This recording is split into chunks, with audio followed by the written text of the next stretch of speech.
Hello and welcome to this edition of the Halcyon Top 5 list. My name's Lauren Risley and I'm going to be your host for this episode, and no, you look amazing today.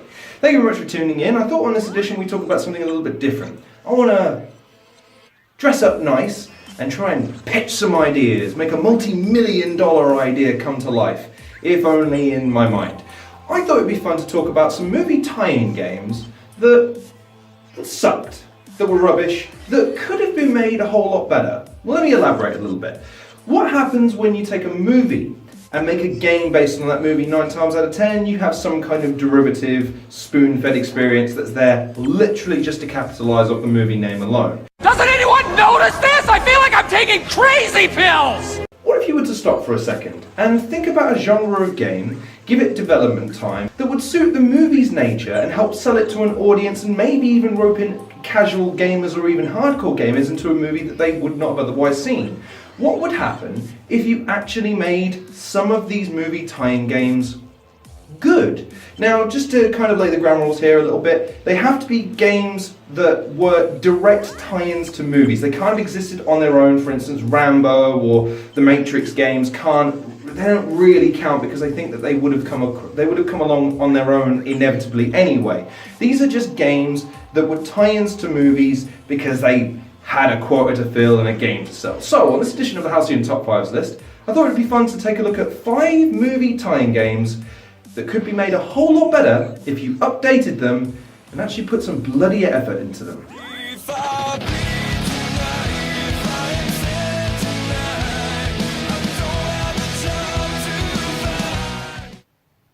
Oh, you're back again. These aren't in any kind of order, they're not quantifiable. This is literally just my opinion. Put them in any order that you wish, and if you feel the need to add in some of your own, or change, chop, or just throw the whole list in the bin, then by all means do so. But it's a subjective list, and they're not in any particular order. Now, if you excuse me, I need to go back to pretending to ponder something.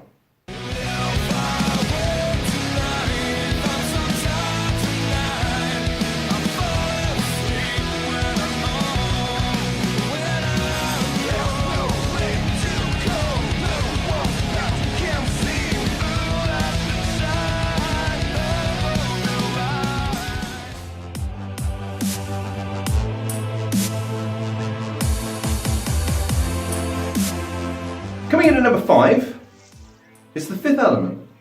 A movie that's what happens when you cross Star Wars, The Jetsons and Die Hard. The Fifth Element is a sci-fi action film released in 1997 to a reasonable response due in part to its quirkiness, vision, musical score and design, but lacking somewhat in character and action given that everyone is pretty much a one-dimensional trope. Stern president? Check.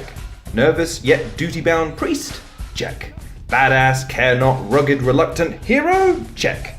Beautiful yet naive heroine who, to her credit, bucks the trend in being both vulnerable yet super strong and focused. Check. Evil baddie bad guy who does all the evil things because Gary Oldman is inherently evil. I mean, look at him, look at his evil face. Oh, and who could forget Chris Tucker as Ruby Rod, the culmination of an eternity of annoying, trapped in the vessel of a screaming asshole, attempting to emulate Prince but without the swagger, talent, or emanating sex appeal that the man formerly known as possessed. Now, while these characters may not be trendsetters in the movies, and while the pacing can detract from the narrative sometimes, the framework the film built was perfect for a game. The 1997 PS1 release was an alright game, but my God, is it aged about as well as an open can of tuna left in a perpetually turning microwave with clunky controls, crap aiming, blocky graphics, and don't get me started on the fact that Ruby Rod screams every time you boot up the damn game.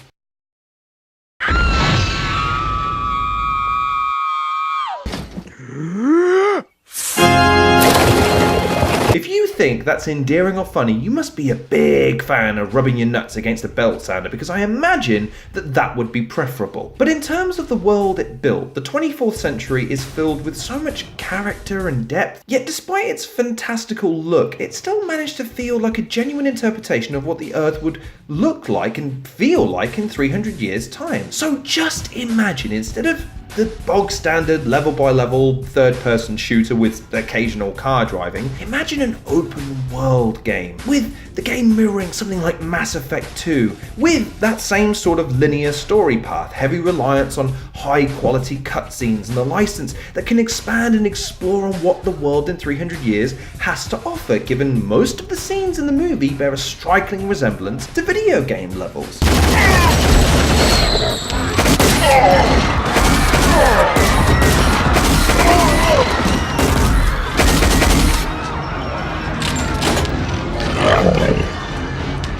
Plus, imagine the leaps in combat ability, given the most memorable thing in the first game, and I'm not joking, is being able to do a diving shooting sort of mechanic, which might have looked kind of cool at the time, but Max Payne 3 says, "Here, hold my Beretta." The weaponry the movie teased with the ZF-1, the Z-140. Give me the cash. Been here long? Yeah, long enough. Come on, give me the cash. Is that a Z-140? Alleviated titanium. Newer charge assault model. Yeah.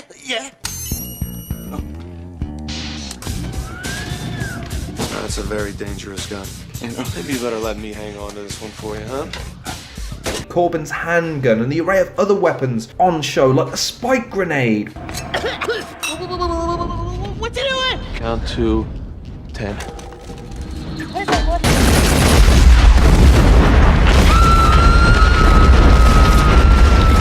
Plus, weapons that the developer could dream up would be spectacular. And finally, imagine the game has the license to expand on the relationship between Corbin and Lilu, beyond the odd encounter where they stare at each other speaking in broken English. Build a tangible relationship prior to the love being, I don't know, the reason the universe ends up being saved? Utilising BioWare's Mass Effect 2 mechanics in the conversational branches, but always sticking to a strong, well-paced storyline, it could be, and forgive me for saying this, unbelievable! Told you. Perfect.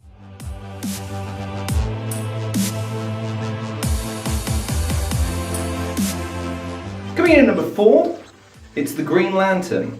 Now, when you have a license like Green Lantern and a character who can do pretty much anything given the scope and OP nature of the power he wields, if you choose to hem yourself into a simple beat-em-up game, then frankly you have the creative vision of a jar of pennies. The Green Lantern ring is the most powerful weapon in the DC universe, if you don't count all the other weapons that are more powerful, and it's limited only by the willpower and imagination of the user, meaning you have unlimited thread to weave the story or the struggle that you wish, be it a more personal story, which in fairness never really fit with the Lantern mythos, or on a much grander scale, given the patrol that he covers is a whole sector of thousands of sectors of a galaxy. The 2011 movie tie-in game had flight in some shoot-'em-up sections and to bound from one area to another. But come on, Green Lantern is almost always at least floating, as evidenced by the Injustice games getting that fact right. So why can't you incorporate it in a similar fashion to the way that, say, Zone of the Enders applied it? In fact, Zone of the Enders represents a perfect template for the developers to build their game around. Lavish, kaiju-sized bosses with an array of smaller enemies with varied strengths and weaknesses to balance with the powers afforded by the ring, such as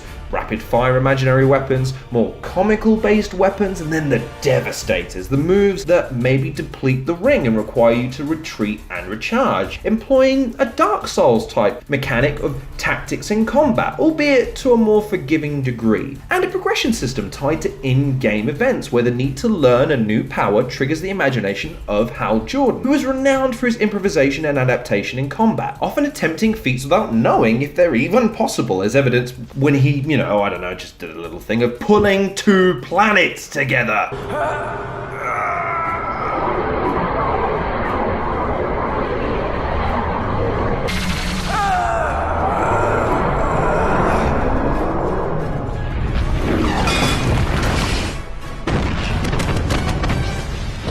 In the tie-in game, the graphics are okay for their time, but the voice acting by Ryan Reynolds is actually pretty good. And the length is decent for a tie-in game of the time, so I wouldn't mind if you wanted to employ the story of the movie to form the framework of the game. I would simply ask that you employ more of the elements from the DC animated movie First Flight, given that it shows Hal Jordan having a much more gradual progression of his powers, and a much more identifiable villain in Sinestro and his descent into darkness, rather than... What was it? What was it again? A giant yellow thing and a frog prince who wants to destroy the world and that? Okay. Yeah, because that sounds much better than Sinestro. Even Ryan Reynolds would still be a good choice if he sharpened up his wit in line with the comic book counterpart, keeping his banter to maybe more like one-liners rather than the bog-standard, awkward, rambling self-deprecation and sex puns that he likes to yield. If the guy can make Pikachu work, he can make Hal Jordan work, surely. Not to mention the list of characters who could cameo to potentially set up a Justice League series of games, with their own unique dynamics and gameplay, yet linked by the same overall story. This game and series, like The Ring, was limited only by the imagination of the developers. Are you happy, DC? I'm trying to be more corporate. Are you happy? Do you love me now?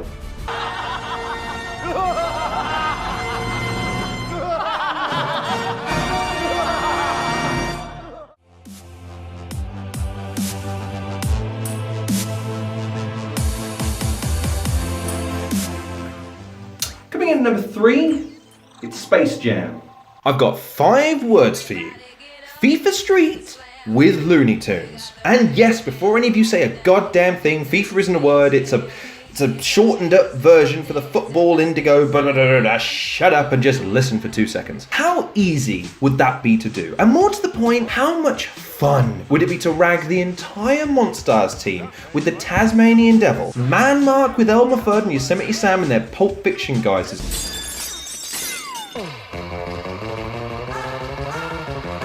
Or even systematically take out each of the team members of the game with contraptions made by the Wile E. Coyote.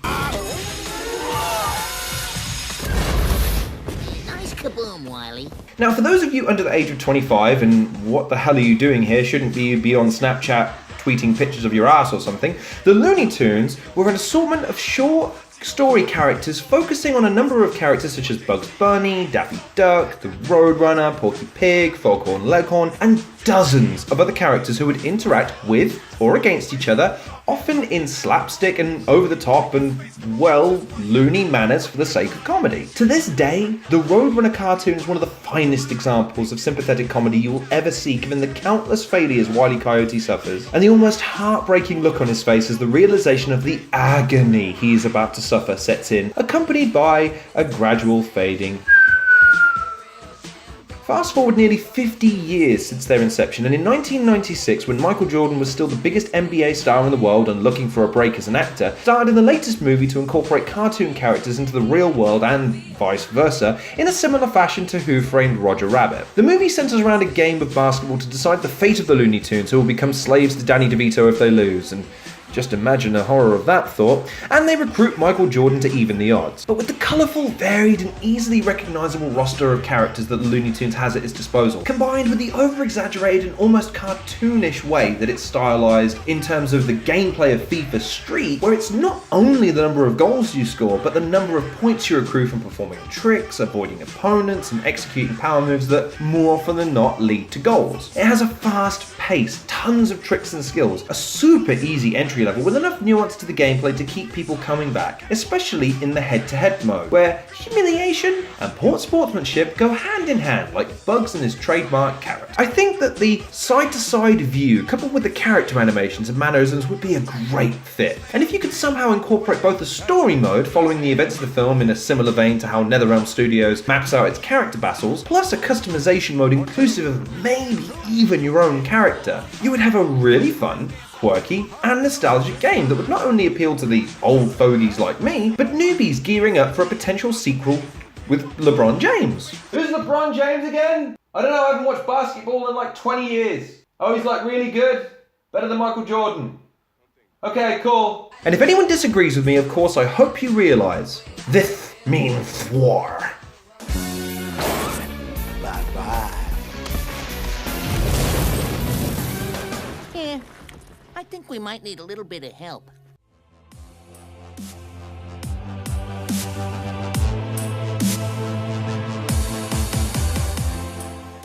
Coming in at number 2, it's Terminator Salvation.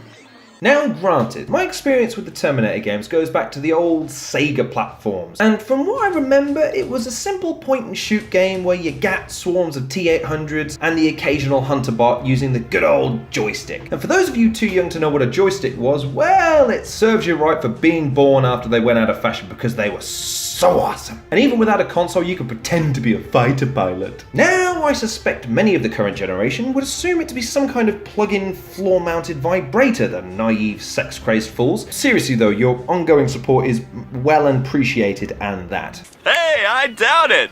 Okay. Anyways, 2009's Terminator Salvation is set in post-Judgment Day with John Connor yet to fully ascend to the leader of the human resistance. However, he has become a battle-hardened guerrilla warfare specialist. The tie-in game was a third-person shooter that many felt was unimaginative, formulaic, and somewhat broken given the bugs and glitches that accompanied the game on its release. I suspect in an attempt to emulate the success of Gears of War, but with not really adding anything innovative or interesting, despite having a character we saw develop on screen, a series of events that could be interesting, and an iconic enemy in the form of the Terminator himself. So what could have been a better alternative? Well, have you ever heard of something called Alien Isolation? Then you know exactly where I'm going with this. Imagine a scenario where Connor is confined to a building, Die Hard or Judge Dredd style, and that, let's say, he has a few T-800s for company, armed with only his standard gear and anything that he can cobble together from what he can find around the map. Add in a few innocent human survivors to add a little bit of jeopardy, and the opportunity for multiple playthroughs and some narrative, perhaps even a boss battle or two. Make the T-800s tough as hell, but still susceptible to damage to recreate that sense of a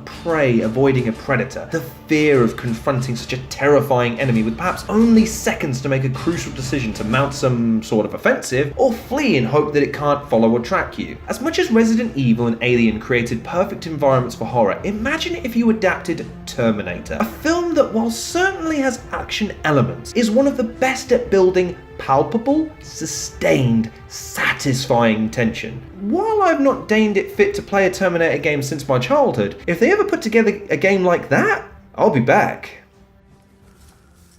Connor, there's no sign of the machines. They're gone. It's way too quiet. It's almost like they're waiting for us.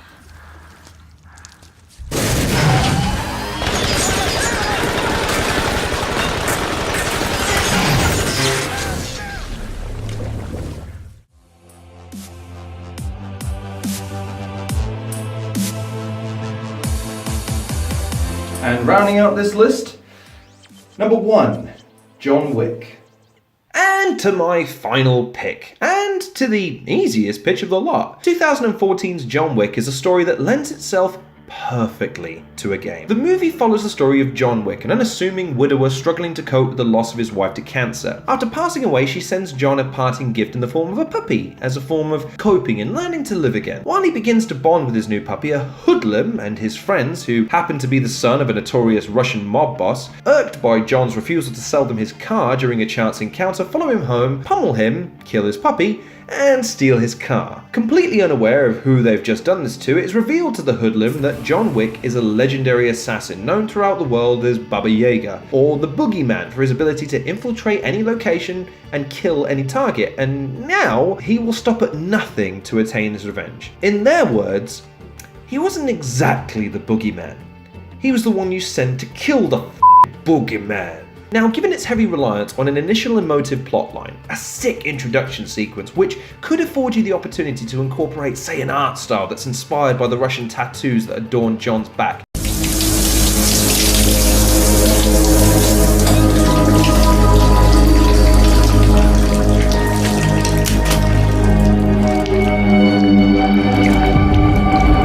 and the cartoon-style slides that mirror the original Max Payne. And you could even have a pretty sweet theme tune to work with, given that the outro and intro scenes to John Wick have those reprises that you can use from the movie. As far as the gameplay goes, I have an ambitious idea in mind. If you could somehow amalgamate the gunplay and bullet time from Max Payne 3 with the simplistic but effective counter and attack mechanics of, say, the Arkham series into a system that would allow you to effectively gunfight in close quarters to mimic the gritty and violent style of the movies, you would have the most ungodly of combat systems on your hands. And not only that, given the sequences that you see in the John Wick films, it would feel totally justified. Plus, if that Goliath of a task was actually ever completed, and you wanted to go even further, incorporating a hand-to-hand system based on the gunplay in the event that John is ever disarmed or captured, but with Hitman-inspired elements to again harken back to the movies where John improvises constantly to gain the upper hand in fights due to his tenacity and sheer will. As with my Fifth Element pick, I would keep the game focused on the linear nature of the story as much as possible, while throwing in creative elements to fill in the gaps where John is, say, off-screen in the films to help flesh out the missions. If you can keep the game as realistic as possible, avoiding any flamboyant Matrix styles moves you're tempted to put into games like these, then my god, you'd have the ultimate renegade Hitman experience. Now, John Wick doesn't really have a catchphrase, except for the fact that he's killed people with writing utensils. Therefore, I can't really end this entry on much of a pun, so I'll have to pencil one in for next time. Oh, look at that! I managed one by accident. John will come for you.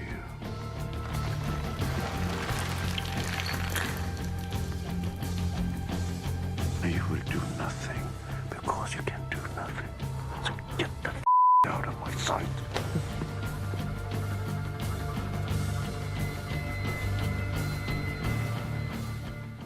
And there you have it. Those are some of my picks for games that I really think would be just unbelievably good if you could just make tie-in versions that actually suit the movie.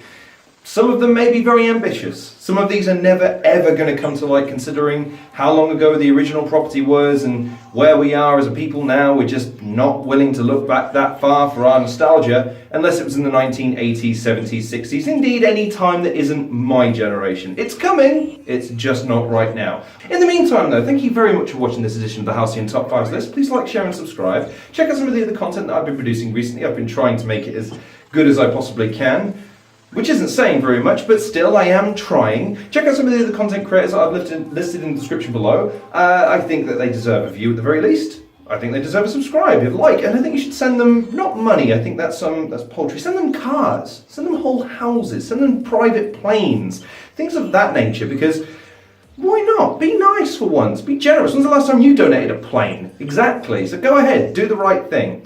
In the meantime though, thank you very much for watching once again. Please take care of yourselves. Follow me on Twitter. I try to stay active more often than not on there these days, so there might be something to make you chuckle over there. And as always, take care of yourselves, and I'll see you guys in the next episode of the Halcyon Top 5s list.